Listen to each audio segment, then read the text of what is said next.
شروع اللہ کا نام لے کر جو بڑا مہربان نہایت رحم والا ہے۔ ہم نے نوح کو ان کی قوم کی طرف بھیجا کہ پیشتر اس کے کہ ان پر درد دینے والا عذاب واقع ہو اپنی قوم کو خبردار کر دو۔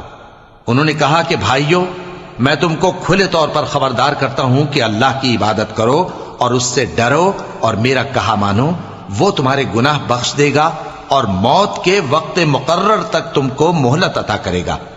جب اللہ کا مقرر کیا ہوا وقت آ جاتا ہے تو تاخیر نہیں کی جاتی، کاش تم جانتے ہوتے۔ جب لوگوں نے نہ مانا تو نوح نے اللہ سے عرض کی کہ پروردگار، میں اپنی قوم کو رات دن بلاتا رہا لیکن میرے بلانے سے وہ اور زیادہ گریز کرتے رہے۔ جب میں نے ان کو بلایا کہ توبہ کریں اور تو ان کو معاف فرمائے تو انہوں نے اپنے کانوں میں انگلیاں دے لی اور اپنے اوپر کپڑے اوڑھ لیے اور اڑ گئے اور خوب تکبر کرنے لگے۔ پھر میں ان کو بلند آواز سے بھی بلاتا رہا، پھر علانیہ بھی اور رازداری سے بھی سمجھاتا رہا۔ پھر میں نے کہا کہ اپنے پروردگار سے معافی مانگو کہ وہ بڑا معاف کرنے والا ہے۔ وہ تم پر آسمان سے موسلا دھار میں برسائے گا اور تمہارے مال اور بیٹوں میں اضافہ کرے گا اور تمہیں باغ عطا کرے گا اور ان میں تمہارے لیے نہریں بہا دے گا۔ تم کو کیا ہوا ہے کہ تم اللہ کی عظمت کا اعتقاد نہیں رکھتے، حالانکہ اس نے تم کو طرح طرح کی حالتوں میں پیدا کیا ہے؟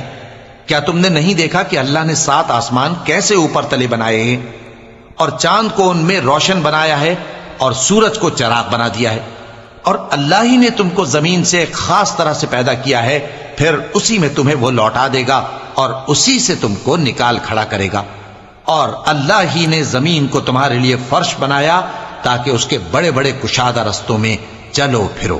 آخر میں نوح نے عرض کی کہ میرے پروردگار، یہ لوگ میرے کہنے پر نہیں چلے اور ایسوں کے تابع ہوئے ہیں جن کو ان کے مال اور اولاد نے نقصان کے سوا کچھ فائدہ نہ دیا، اور وہ بڑی بڑی چالیں چلے اور کہنے لگے کہ اپنے معبودوں کو ہرگز نہ چھوڑنا، اور ود اور سوا اور یغوث اور یعوق اور نصر کو کبھی نہ چھوڑنا۔ اور اے پروردگار، انہوں نے بہت لوگوں کو گمراہ کر دیا ہے اور تو ان ظالموں کو اور زیادہ گمراہ کر دے۔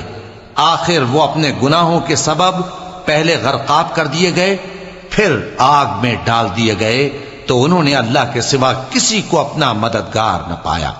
اور پھر نوح نے یہ دعا کی کہ میرے پروردگار، ان کافروں میں سے کسی کو زمین پر بستا نہ رہنے دے، اگر تو ان کو رہنے دے گا تو یہ تیرے بندوں کو گمراہ کریں گے، اور ان سے جو اولاد ہوگی وہ بھی بدکار اور ناشکری ہوگی۔